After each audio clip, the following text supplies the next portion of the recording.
Praise the lord. ఈ ఉదయ కాలం దేవుడు ఇచ్చిన వాగ్దానం చదువుకుందాం దేవుని బిడ్డలారా. కీర్తనల గ్రంథం 140వ అధ్యాయము 12వ వచనం.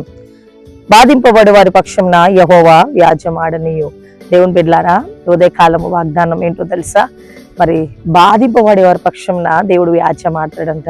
నా ప్రియ దేవుని బిడ్డలారా, నువ్వు ఏ సమస్య కొరకు, ఏ పోరాటం కొరకు, మరి ఏ విషయంలో నువ్వు కృంగిపోయి బాధపడుతా ఉన్నావో వాగ్దానం కూడా అదే కదా. కొన్నిసార్లు పిల్లలను బట్టి, భర్తను బట్టి, సమస్యలను బట్టి, పోరాటం బట్టి, కోర్టు కేసులను బట్టి, మరి ఆయా పరిస్థితులను బట్టి, అప్పుల సమస్యలను బట్టి బాధలు పడుతూ ఉంటాం. కానీ నా ప్రియ దేవుని బిడ్డలారా, ఆయనను ఎంతమంది ఆశ్రయిస్తారో ఖచ్చితంగా దేవుడు కార్యం చేస్తాడు. కానీ దేవుడు అంటున్నాడు, బాధింపబడి వారి పక్షమున దేవుడే వ్యాజ్యమాడతాడంట.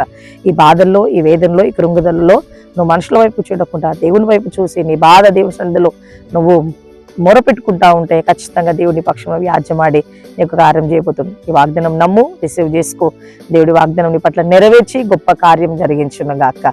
ఈ దినమంతా దేవుని కృప, కాపుదల, భద్రత, ఆయన కరుణ కటాక్షం నీకు, నీ కుటుంబానికి, నీ రాకపోకలందు దేవుడు నిత్యము ఆయన కృప తోడై ఉండును గాక. Praise the lord.